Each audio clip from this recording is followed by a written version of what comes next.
Azerbaycan od vatanım odanam. Bir tutuşam, bir alışam, bir yanam.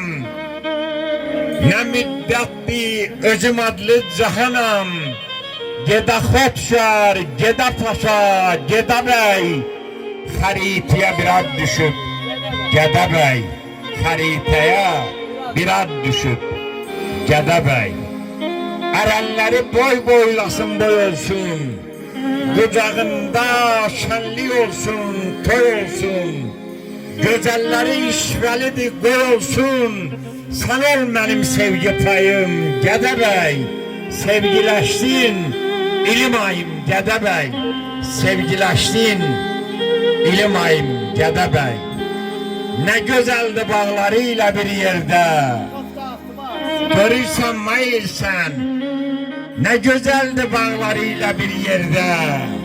Bak belece güzel çağlarıyla bir yerde.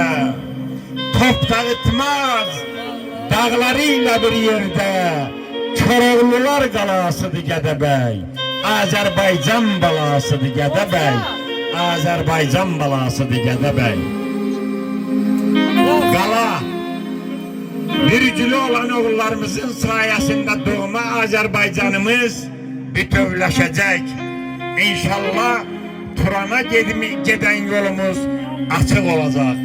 Azerbaycanımız inamlı adımlarıyla, itibarlı ellerle ışıklı sabaha doğru yol alacak.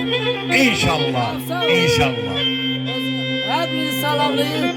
Güzel şairimiz, şiirin müellifi olan Buyursun. Sahib Zemal yanımızdadır. Buyursun. Büyük şairimiz. Güzel bir şiir. Allah saklasın. Kendinize eşk olsun. Değerlimiz Büyük Karanlık kendinin her ünvanında, her ocağında toy olsun. Erşen gün o gün olsun. Senin toyun bak, bundan da alametler, bundan da tenteneler, bundan da Minnettarım. İnşallah onu göreceğiz. İnşallah. İnşallah. Minnettarım. İnşallah.